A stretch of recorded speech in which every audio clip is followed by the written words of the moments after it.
The wedding was set in a grand venue on the outskirts of town, a place adorned with crystal chandeliers, cascading floral arrangements, and perfectly aligned chairs awaiting the guests. Everything was flawless, with guests arriving in their best attire, ready to witness the union of two families. The groom, Jonathan, was a well-known figure in the community.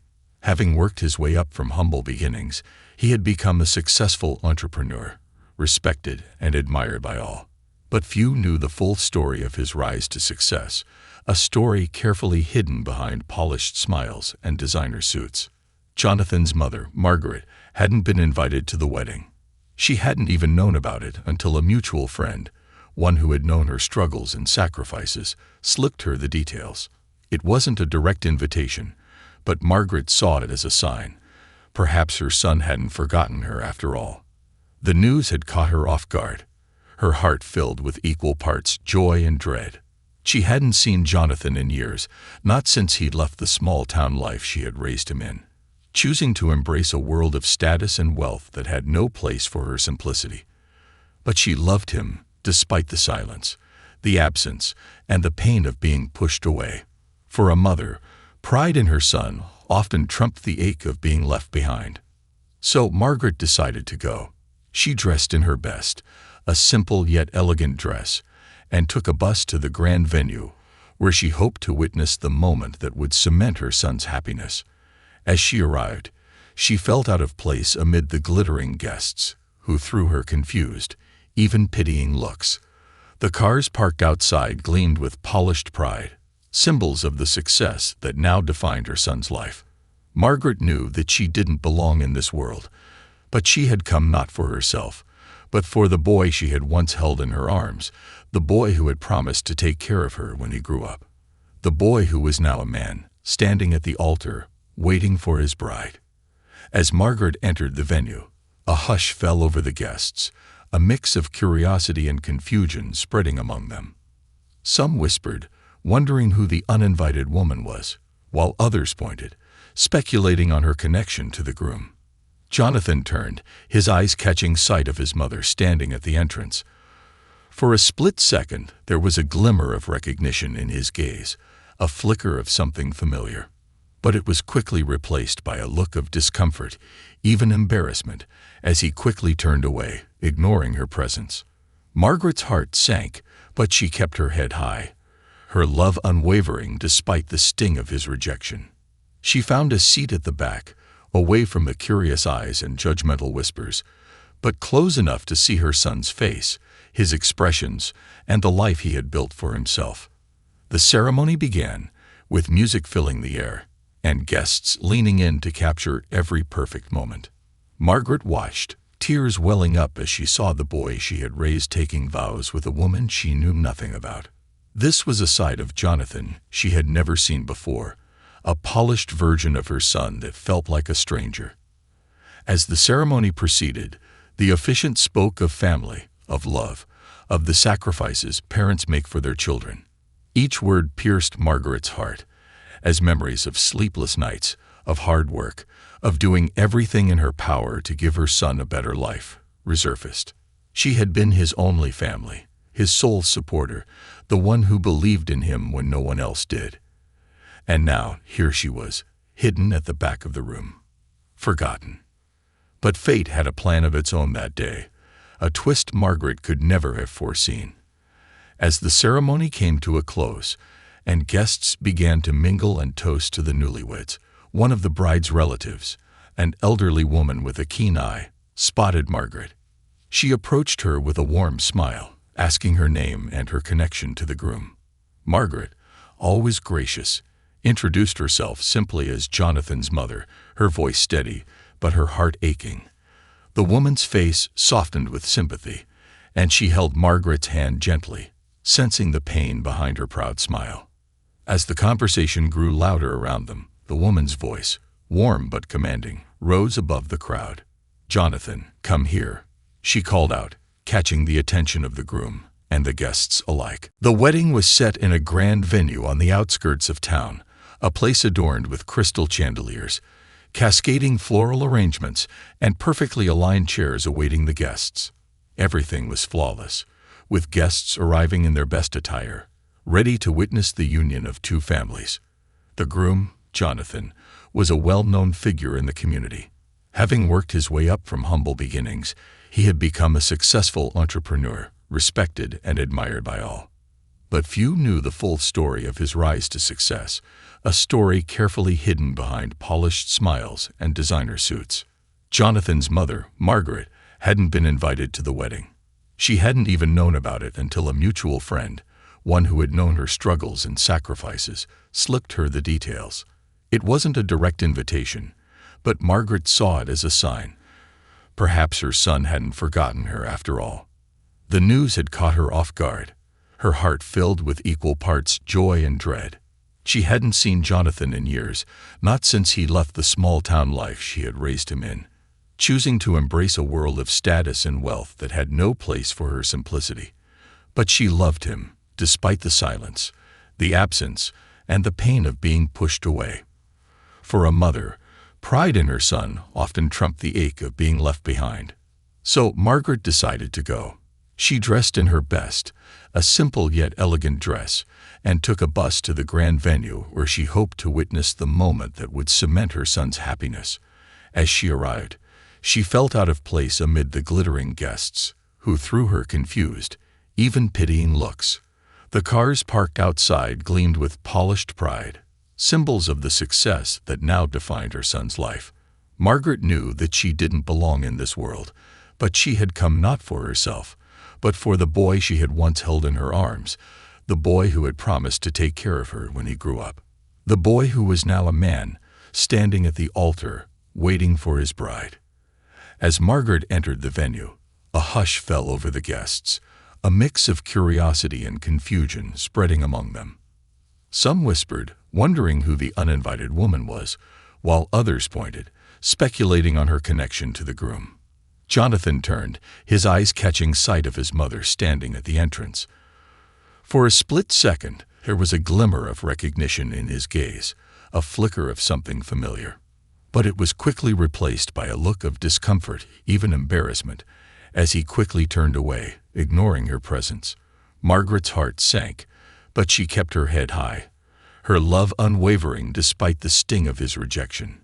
She found a seat at the back, away from the curious eyes and judgmental whispers, but close enough to see her son's face, his expressions, and the life he had built for himself. The ceremony began, with music filling the air, and guests leaning in to capture every perfect moment. Margaret watched, tears welling up as she saw the boy she had raised taking vows with a woman she knew nothing about. This was a side of Jonathan she had never seen before, a polished version of her son that felt like a stranger. As the ceremony proceeded, the officiant spoke of family, of love, of the sacrifices parents make for their children.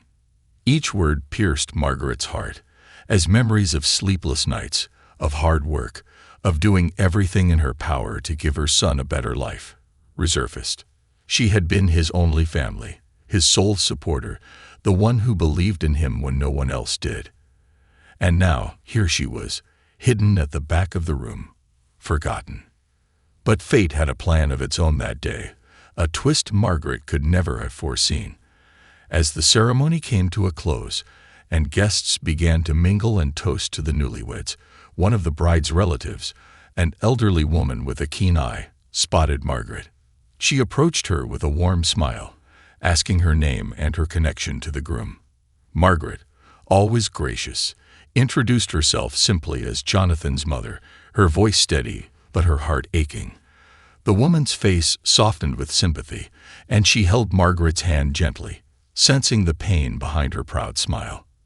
As the conversation grew louder around them, the woman's voice, warm but commanding, rose above the crowd. "Jonathan, come here," she called out, catching the attention of the groom and the guests alike. In the quiet town where Margaret had spent her life, whispers of her story circulated among those who had known her well. Neighbors and friends remembered her as a woman of resilience, raising her son alone after her husband passed away. Jonathan was just a small boy then, wide-eyed and clinging to her side, uncertain of a world that suddenly felt too big without his father. Margaret had done her best, working 2 jobs and taking on odd tasks to provide him with as much stability and comfort as she could muster. She rarely bought anything for herself, choosing instead to save every penny she could to put towards Jonathan's education and future. She wanted him to have opportunities she could only dream of, to reach heights she had never imagined for herself. Her life became a series of sacrifices, each one made in the quiet solitude of the night, each one pushing her further away from her own dreams. She would mend his clothes, even when hers grew worn and tattered. She would feed him first, even if it meant going hungry herself. She would work extra shifts, often at the expense of her own health, just to make sure that Jonathan would never feel deprived. To her, every small gesture, every selfless act was worth it if it meant that he could someday walk out into the world with his head held high, unburdened by the poverty that had shaped her life. Jonathan had once been a loving son, one who would look up at her with admiration, one who promised that someday he would buy her a big house and fill it with everything she had ever wanted. Margaret remembered the way his eyes would light up as he shared his dreams, dreams she nurtured with every ounce of love in her heart. She had believed in him, in the promise that he would one day bring honor and pride to the family name. She had poured her love, her life, and every ounce of her strength into him, believing that in his success she would find her own joy and fulfillment. But as Jonathan grew older, something shifted. He became distant, no longer the wide-eyed boy who would run to her with every achievement and every small victory. His ambitions had taken him to bigger cities, to places where her humble background became a shadow he seemed eager to leave behind. Phone calls became infrequent, visits became rare, and soon, even letters stopped coming. Margaret felt the gradual unraveling of the bond they once shared, the widening chasm between them, a silent but painful testament to the ways in which success and ambition can sometimes erode even the strongest of family ties. She would hear of his accomplishments through others, snippets of conversations overheard in town, news shared by mutual friends who would speak of Jonathan's success with admiration. Margaret was proud, of course, but she couldn't ignore the ache that had settled in her heart, the nagging feeling that in achieving his dreams, he had somehow forgotten the woman who had given everything to help him reach those heights. There was no resentment in her heart, only a lingering sadness, a quiet understanding that in his pursuit of something better, he had chosen to leave her behind. And yet, when she heard about the wedding, Margaret's heart swelled with hope. She imagined that perhaps he hadn't invited her because he was simply overwhelmed with the preparations, that maybe he had assumed she wouldn't be able to make the journey. She allowed herself to believe that her presence would bring him joy, that he would see her and be reminded of the love they once shared, the sacrifices she had made, and the dreams she had put aside so he could chase his own. She convinced herself that despite the years of silence, he would still see her as his mother, the one person who had always stood by him, even when he couldn't see her. Arriving at the wedding unannounced was, in Margaret's eyes, an act of love, a gesture that spoke to the unbreakable bond she felt with her son, regardless of the distance he had placed between them.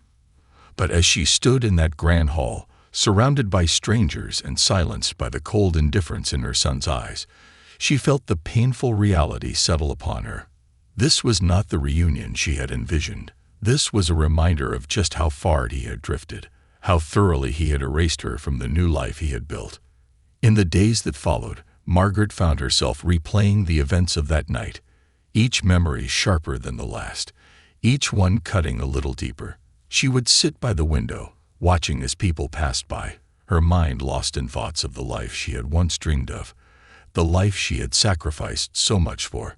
Her neighbors would occasionally stop by, sensing the sadness that clung to her, but she kept her pain to herself, unwilling to burden others with the weight of her disappointment.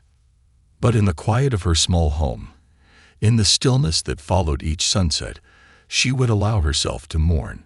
She mourned the son she had lost, the boy who had once promised her the world, the boy who had once been her entire world. She mourned the life she had given up, the dreams she had buried, and the sacrifices she had made, all for a future that now seemed as distant as the stars. It was a grief that settled deep within her bones, a sorrow that she carried like a silent shadow, hidden from the world, but ever present in her heart. As time went on, Margaret learned to find solace in small things, in the warmth of the morning sun, in the laughter of children playing nearby, in the gentle sway of the trees outside her window. She found comfort in the knowledge that she had done her best, that she had given everything she had, even if her efforts went unrecognized. She found peace in the memories of the boy she had once known, the boy who had loved her fiercely, the boy who had promised to never leave her side. But deep down, she held on to a faint glimmer of hope, a hope that one day her son would look back and remember her, that he would understand the depth of her love and the sacrifices she had made. She hoped that one day he would come to her, not as the polished man he had become, but as the boy who had once needed her, the boy who had once been her everything. And in that hope, she found the strength to carry on, to wake up each day and face a world that had taken so much from her, but had also given her the most precious gift of all, a son, even if he no longer recognized the mother who had given him life. In the days following the wedding, word of Margaret's uninvited presence spread quickly among those who attended. Her appearance at the grand event was talked about in hushed whispers, often with an air of confusion and discomfort. For most guests, she was simply the poor mother of the groom, a woman who didn't belong among the well-heeled crowd, yet dared to show up at her son's big day. The judgment lingered in the air like an unspoken accusation, as if her very existence was an affront to the image of success and sophistication Jonathan had so carefully constructed. Jonathan, on the other hand, carried on with life as if nothing had happened. To him, the wedding had been perfect, albeit with one inconvenient incident he preferred to forget. He had married into a prominent family, further solidifying his place in the upper echelons of society, and was now free to pursue his ambitions without the weight of his past dragging him down. He reasoned that his mother had done her part by raising him, and that her role in his life had come to an end. He had repaid her, he convinced himself, through his success, a success he believed reflected well on her sacrifices. What more could she possibly want? But Margaret's brief appearance at the wedding had not been forgotten. Among the guests was a journalist, one with a penchant for human interest stories and an instinct for untold tales hidden beneath layers of social polish.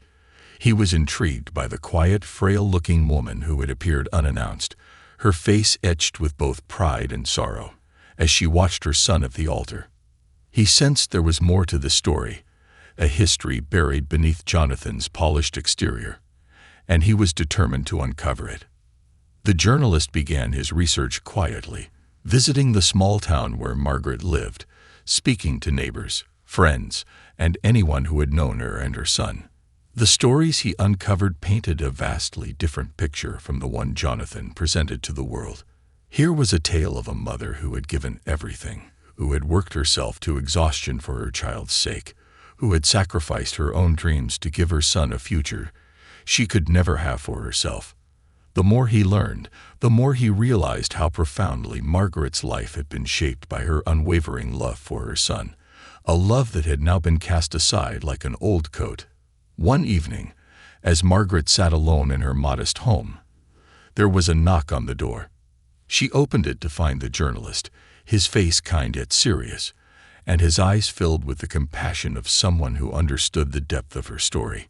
He introduced himself and explained his intention to write about her life, to tell the world about the sacrifices she had made and the love she held for her son, even if it went unreturned. Margaret hesitated, unsure of whether her story was something she wanted to share with strangers. But there was something in the journalist's demeanor that made her feel seen, that made her believe, if only for a moment, that her life mattered, that her sacrifices were worth acknowledging. Reluctantly, she agreed to speak with him, and over the course of several evenings, she shared her memories, her struggles, and her dreams. She recounted the years she spent working multiple jobs, the countless nights she stayed up to make sure Jonathan had everything he needed, the little things she went without to ensure his happiness. She told him of the promises Jonathan had made as a young boy, the vows he had taken to care for her, to lift her out of poverty, and to make her proud. With each story, the weight of her sorrow seemed to lighten, as if the very act of sharing her pain allowed her to release it, bit by bit. The journalist listened intently, capturing each detail with a careful hand, his notes filling page after page as Margaret's life unfolded before him. He was captivated by her resilience, her quiet strength, and her unwavering belief in the goodness of her son, despite the heartbreak he had caused her. He realized that her story was not just about a mother's sacrifices, but about the love that endures even in the face of rejection, about the strength it takes to hold on to hope when all seems lost. The article was published in the local paper, a heartfelt tribute to Margaret's life and sacrifices, titled, "A Mother's Love That Knows No Bounds."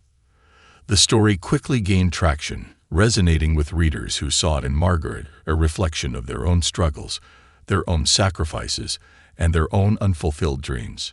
People began to reach out to her, strangers who had read her story and felt compelled to offer their support, their admiration, and their gratitude. She received letters from mothers who had faced similar challenges, who understood the pain of being cast aside by a child they had given everything for. She received messages from young people who saw her story as a reminder of the importance of family, of the sacrifices that often go unseen. Margaret's story became a topic of conversation in the community, sparking discussions about family values, the importance of honoring one's roots, and the dangers of letting ambition overshadow love. People began to see her not as a poor, abandoned woman, but as a symbol of resilience, a testament to the strength of a mother's love. Her quiet presence, once overlooked, now commanded respect and admiration, as people recognized the courage it took to love unconditionally, even when that love was not reciprocated. Jonathan, however, was furious when he heard about the article. To him, it was an embarrassment, a stain on his carefully constructed image. He felt betrayed, angry that his past had been exposed, that the mother he had tried so hard to distance himself from was now a public figure, her story laid bare for all to see. He reached out to Margaret, demanding that she stop speaking to the press, that she cease any further communication with the journalist. But Margaret, emboldened by the support she had received, refused to back down. For the first time in her life, she stood her ground, her voice firm and unyielding. "This is my story, Jonathan," she told him, her voice steady. "I have the right to tell it. I spent my whole life loving you, sacrificing for you, and if sharing my story helps even one person, then it's worth it. I won't be silenced. Not anymore." Jonathan was stunned by her response, unaccustomed to seeing his mother, the woman who had always bent to his will, stand up to him with such quiet strength. He left their conversation feeling unsettled, his mind racing with a mix of anger, guilt, and confusion. For the first time, he was forced to confront the reality of his actions, to acknowledge the pain he had caused the woman who had given him everything. He began to see her not as an inconvenient remnant of his past, but as a person with her own dreams, her own sacrifices, her own life that he had taken for granted. In the days that followed, Jonathan found himself unable to escape his mother's story. Friends and acquaintances reached out, some expressing admiration for Margaret, others subtly hinting at their disapproval of his actions.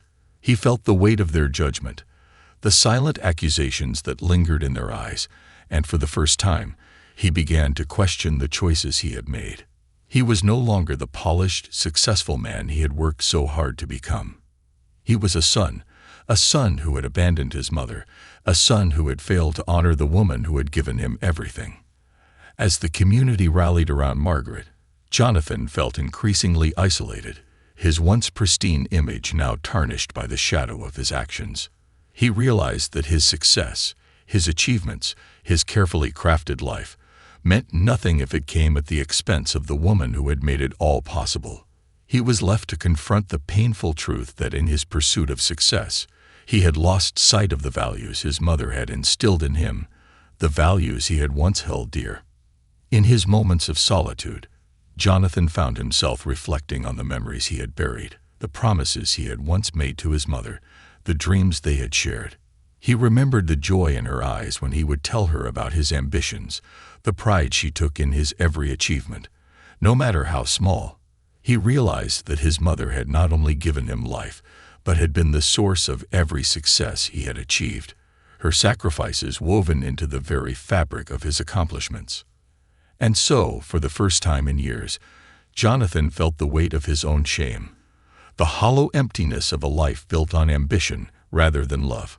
He knew that he had a choice to make, a choice that would define not only his relationship with his mother, but the man he wanted to become. The confrontation between Jonathan and Margaret was inevitable. After days of battling his own guilt, pride, and the creeping realization of his own failings, Jonathan finally made the decision to visit his mother's home. As he drove back to the modest town he had once called home, he was overwhelmed by memories, each one a bittersweet reminder of the life he had left behind. The streets seemed narrower, the houses smaller, but everything was drenched in the warmth of familiarity, a warmth he had long neglected. He arrived at Margaret's small, weathered home late in the evening, his expensive car out of place among the modest vehicles that lined the street. He felt a pang of discomfort, a reminder of the wealth and status that now felt hollow in the face of his mother's quiet resilience. He hesitated, his hand resting on the door handle, as doubts and fears clouded his mind. What would he say? How could he face her after everything he'd done? But he knew he had no choice. The weight of his guilt was suffocating, and the only way to confront it was to confront her. Margaret was sitting by the window, her usual spot, where she watched the world pass by, a silent observer in her own life. She saw his car pull up, recognizing it instantly despite the years that had passed. She felt a mix of emotions, hope, anxiety, and a touch of resentment, each one vying for dominance in her heart. She had longed for this moment, dreamed of the day her son would come back to her, not as the polished man he had become, but as the boy who had once needed her, who had once loved her with an unfiltered, innocent heart. When Jonathan knocked, Margaret took a deep breath, steadying herself. She opened the door, and there he stood, looking both familiar and foreign, his face a strange mix of vulnerability and pride. For a moment, they simply looked at each other, the silence heavy with unspoken words, years of pain and longing hanging in the air between them. Jonathan struggled to find the right words, but everything he had rehearsed in his mind seemed inadequate, hollow in the face of his mother's quiet, steady gaze. Finally, he spoke, his voice low and hesitant. "Mom, I'm sorry," he said, the words tumbling out in a rush, as if he feared they might slip away if he didn't speak them quickly. "I know I haven't been the son you deserved. I know I hurt you, and I don't even know if you can forgive me." Margaret listened in silence, her eyes filled with a mixture of love and sorrow. She had waited so long to hear those words, but now that they were spoken, she felt a strange emptiness, as if the apology, though sincere, could never truly bridge the gap that had formed between them. Still, her love for him was unwavering, a quiet, unbreakable bond that no amount of time or distance could sever. She stepped aside, inviting him in with a small nod. They sat together in her small living room, the silence between them comfortable yet heavy, as if both were afraid to shatter the fragile peace that had settled over them. Jonathan looked around, taking in the familiar surroundings, the worn but well-loved furniture, the faded photographs lining the walls, photos of his childhood, moments captured and preserved, a testament to a time when life was simpler, when he and his mother were each other's world. "I read the article," he said finally, his voice barely above a whisper. I didn't know how much you sacrificed for me. I thought I had repaid you by succeeding, by making something of myself, but I was wrong." Margaret's face softened, and she reached out, placing a gentle hand on his. "You don't owe me anything, Jonathan," she said quietly. "I did what any mother would do. I wanted you to have a life I could only dream of. But I never wanted you to lose yourself in the process. I never wanted you to forget where you came from, or the love that brought you here." Her words cut through him, each one landing with the weight of truth, forcing him to confront the choices he had made, the values he had abandoned in his pursuit of success.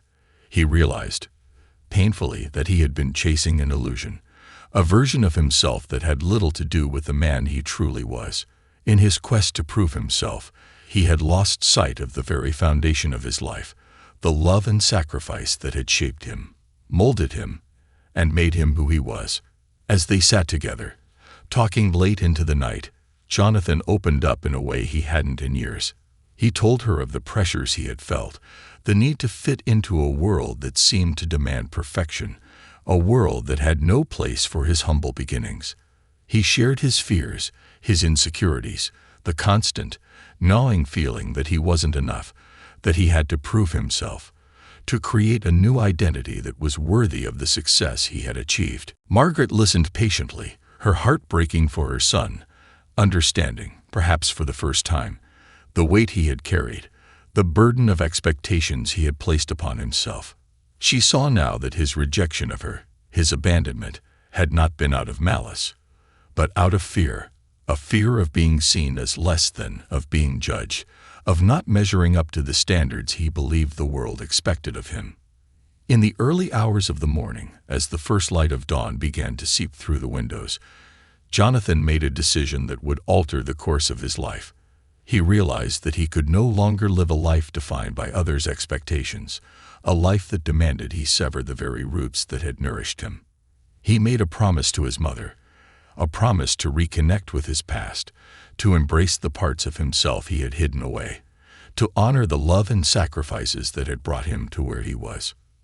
In the weeks that followed, Jonathan took steps to make amends, not only with his mother but with the life he had left behind. He began visiting Margaret regularly, spending time with her, reconnecting with the community he had once abandoned. He volunteered in the local schools, sharing his story with young people, speaking of his journey, his mistakes, and the lessons he had learned. He encouraged them to pursue their dreams, but also to remember their roots, to honor the people who had shaped them, to hold on to the values that truly mattered. Margaret watched her son's transformation with quiet pride, her heart swelling with love as she saw him finally becoming the man she had always known he could be. She saw in him a reflection of the boy she had raised, the boy who had once promised her the world, the boy who had, in his own way, kept that promise. Their relationship, once fractured, began to heal, each moment spent together mending the wounds of the past, each shared memory, a thread that wove them closer together. And as Jonathan stood by her side, watching as their small community came together to honor Margaret for her years of selflessness and sacrifice, he realized that he had found something far more valuable than the success he had once chased. He had found a sense of belonging, a sense of purpose, a love that was unconditional, unbreakable, and enduring. He had come full circle, returning to the place where his journey had begun, only to find that everything he had ever needed was here, waiting for him all along. As they walked home that evening, hand in hand, Margaret looked up at her son, her eyes filled with the wisdom of a lifetime, and whispered, "I'm proud of you, Jonathan, not for what you've accomplished, but for who you are. You are my son, and that will always be enough." Jonathan squeezed her hand, a silent promise, a vow that he would never forget the lessons he had learned, the love that had brought him here. And as they walked into the warm glow of their small home, he knew that he had finally found his way back to the only place that had ever truly mattered. With Jonathan's transformation came a ripple of changes that reached beyond the walls of Margaret's modest home. Their small town, usually reserved and slow to embrace change, had become captivated by the story of a son who found his way back to his mother and rediscovered his roots. Neighbors who had once merely nodded to Margaret on the street now stopped to chat, curious about the son they'd heard so much about. It wasn't long before Jonathan and Margaret became something of a local legend, a symbol of family bonds that transcended time, success, and social status. One Sunday afternoon, Jonathan and Margaret attended a community gathering at the local park. The event, organized by the town's youth center, was a fundraiser to support programs for underprivileged kids, a cause Margaret had quietly supported for years, donating what little she could and volunteering her time. Jonathan had been invited to speak, and for the first time, he felt both nervous and honored, knowing he was standing in front of people who had known him since childhood. He took a deep breath, glancing at his mother in the front row, her face filled with quiet pride. He began by sharing his story, his journey from the small-town boy with big dreams to a man consumed by ambition, and ultimately, his return to the values that mattered most. He spoke candidly about the mistakes he had made, the hurt he had caused, and the realization that true success was not measured by wealth or accolades, but by the strength of the relationships we nurture and the kindness we show. His words resonated with the crowd, many of whom were parents who had sacrificed for their children, hoping to see them succeed while fearing they might lose them to a world that often valued appearances over love. After Jonathan's speech, people came up to him, sharing their own stories of sacrifice and family struggles, stories that mirrored his and Margaret's in unexpected ways.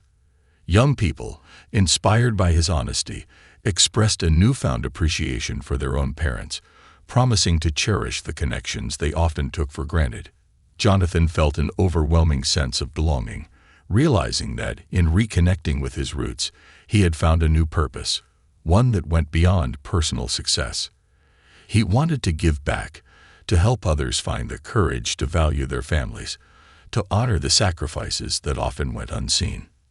In the days following the event, Jonathan found himself drawn into the fabric of the community he had once distanced himself from. He joined Margaret in volunteering at the youth center, where he began mentoring local teenagers, teaching them about resilience, respect, and the importance of staying grounded. He shared his experiences of navigating the pressures of the modern world, the challenges of staying true to oneself, and the hard-won lessons he had learned about humility and gratitude. The young people, many of whom came from backgrounds similar to his own, looked up to him not just as a successful man, but as someone who had walked in their shoes, someone who understood the complexities of ambition and identity. Margaret watched her son with a quiet joy, her heart swelling with pride each time she saw him interact with the young people, each time she saw him offer advice or share a laugh with them. For her, this was the fulfillment of a dream she had long held in silence, the hope that her son would one day use his gifts not just for himself but to uplift others.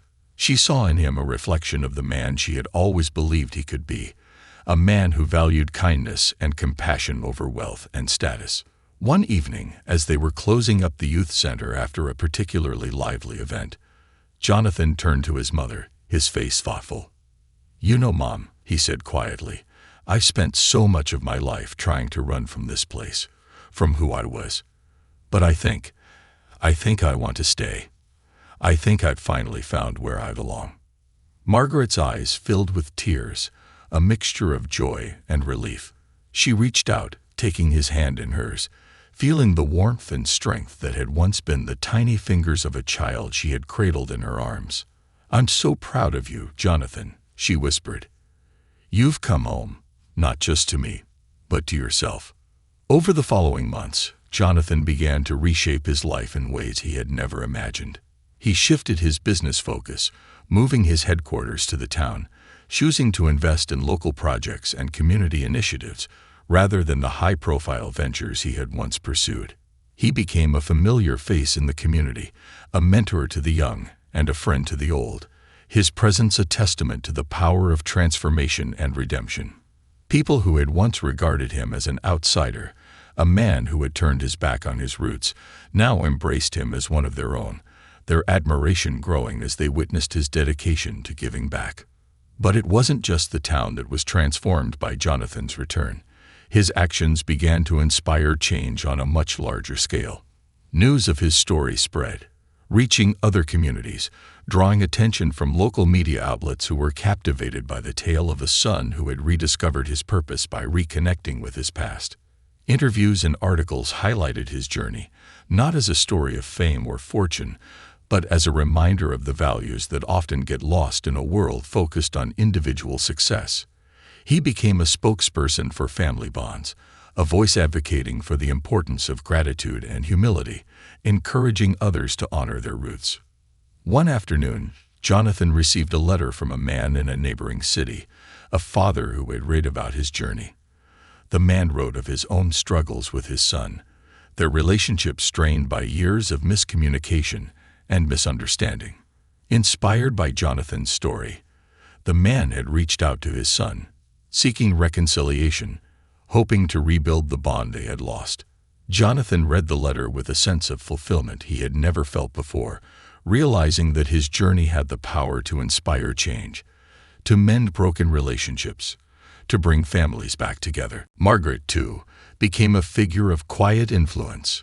People in town, especially mothers and fathers, would approach her, seeking advice, sharing their own stories of sacrifice and longing. She would listen patiently, offering words of comfort and understanding, her gentle presence a source of strength for those who had faced similar challenges. She had become a symbol of resilience, a reminder that love, even when unacknowledged or taken for granted, was a force that could endure the hardest of trials. As Jonathan and Margaret's story continued to unfold, it brought about a subtle but profound shift in the community. People began to prioritize their families, to value the connections that often got overshadowed by ambition and the pursuit of success. Neighbors who had once kept to themselves started reaching out, reconnecting with loved ones, mending relationships that had been strained by time and distance. The town, once quiet and reserved, blossomed into a community bound by shared values, by a collective understanding of the importance of love, loyalty, and family. For Jonathan, each day was a reminder of the life he had almost lost, the love he had nearly let slip away. He spent more time with his mother, cherishing every moment, grateful for the chance to rebuild their bond, to honor the sacrifices she had made. Together, they found joy in the simple things: a shared meal, a walk through the neighborhood, a quiet evening spent reminiscing about the past. Margaret's laughter, once a rare sound, filled their home, her joy a testament to the healing that had taken place, the love that had endured. And in those moments as they sat together, watching the world go by, Jonathan knew that he had finally found true success, a success measured not in wealth or status, but in the strength of the love that had carried him through, the love that had brought him home. He realized that he had been given a second chance, a chance to rewrite his story, to live a life defined not by ambition, but by gratitude, by the bonds that mattered most. Margaret's health began to fade in the years that followed, but she remained steadfast, her spirit unbreakable, her love unwavering. Jonathan stayed by her side, caring for her with the same devotion she had once shown him, honoring her sacrifices with every act of kindness, every word of gratitude. And when Margaret finally passed, leaving this world with a peaceful smile, Jonathan felt a profound sense of loss, but also a deep gratitude for the time they had shared, the love they had reclaimed. As he stood by her grave, surrounded by the community that had come to honor her memory, Jonathan felt a sense of peace, a quiet understanding that his mother's love would live on, not only in him but in the lives she had touched, in the legacy of kindness and resilience she had left behind. And as he looked out at the faces of those who had become his family, his friends, his community, he knew that he was home in every sense of the word. In the wake of Margaret's passing, the town felt an emptiness, as though a light had gone out, leaving a lingering shadow in every corner where she had once been. For Jonathan, her absence was a chasm he struggled to fill. Despite the community's support, the friends who checked on him, and the young people he mentored, he found himself haunted by memories of her, a flash of her smile, the warmth of her laughter, the gentleness in her touch. She had been his constant, the unwavering force that had given his life meaning. And now, in her absence, he felt as though he had lost a part of himself. But Jonathan knew that his mother would not have wanted him to drown in sorrow. She would have urged him to live on, to honor her by carrying forward the love and values she had instilled in him.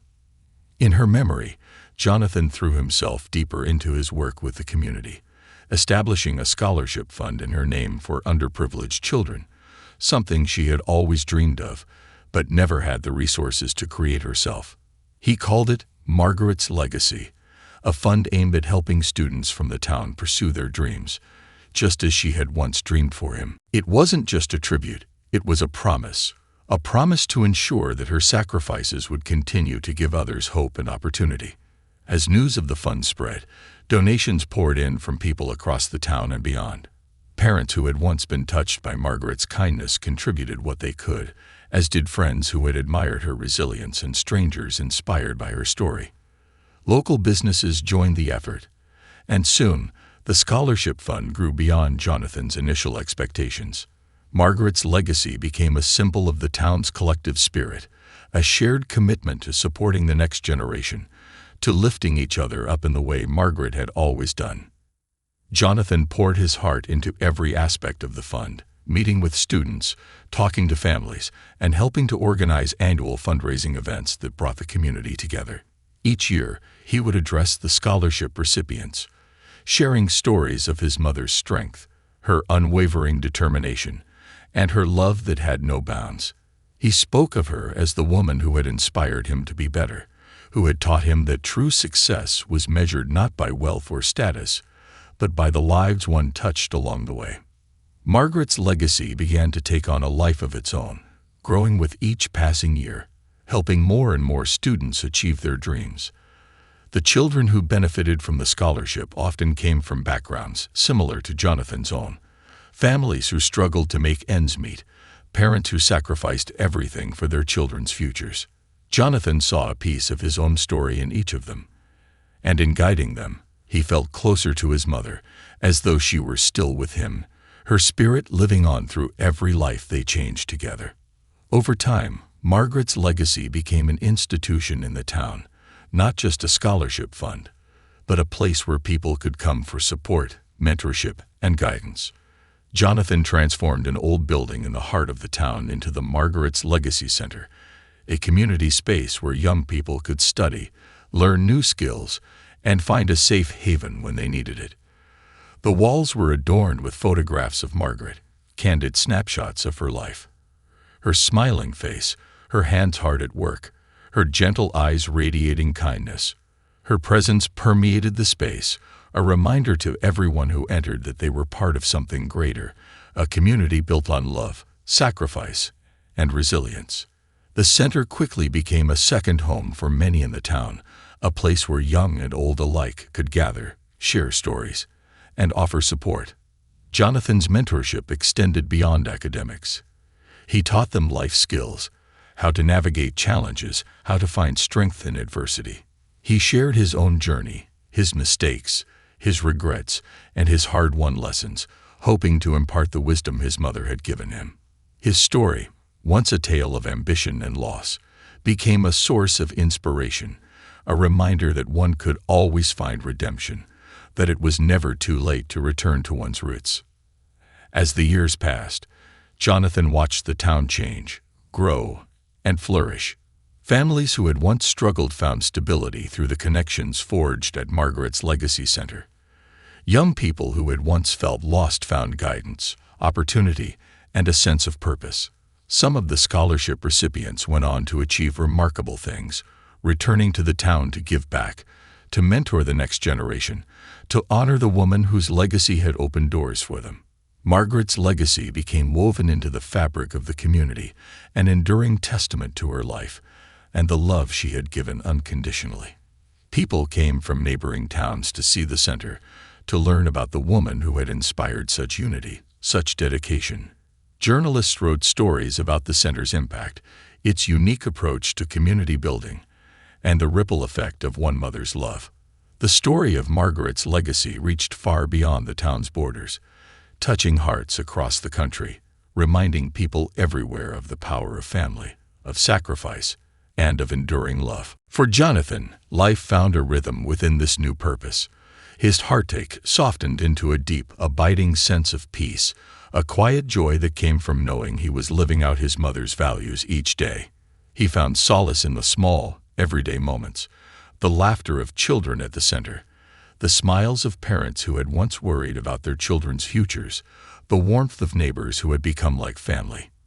His life, once defined by ambition and the pursuit of success, was now filled with something far more meaningful: connection, compassion, and a legacy of love. Every year, on the anniversary of Margaret's passing, the town held a celebration in her honor. It was a day filled with stories, music, and laughter. A day when people came together to remember the woman who had touched their lives in countless ways. Jonathan would stand before the crowd, his heart full as he spoke of his mother, of the lessons she had taught him, of the love she had given so freely. He would look out at the faces of the people she had inspired, feeling her presence in each of them, a presence that had become as much a part of the town as the streets and trees and buildings that made it home. One evening after the annual celebration, Jonathan sat alone in the quiet of the center, reflecting on the journey that had brought him here. He looked around at the walls filled with photos and mementos, at the lives that had been touched by his mother's love, at the legacy she had left behind. He felt a profound sense of gratitude, a peace that ran deeper than anything he had ever known. In that stillness, he closed his eyes and whispered a quiet prayer of thanks, a promise that he would continue to carry forward her memory, her kindness, her strength. He knew that no matter where life took him, he would never be alone, for she was with him in every choice he made, every life he touched, every moment he lived with purpose and love. And in that moment, he realized that his mother had never truly left him. She lived on in his heart, in the legacy she had inspired, in the community that had become his family. As he stood to leave, a gentle breeze stirred through the open window, carrying with it the faint scent of flowers, a reminder of the garden his mother had once tended with such care. He smiled, feeling her presence, a warmth that wrapped around him like a comforting embrace. And as he walked into the night, he knew that he was exactly where he was meant to be, that his life was filled with a love that would endure, a legacy that would never fade. In honoring his mother's memory, he had found his own true purpose, a purpose that would carry him forward, guiding him through every step of the journey ahead.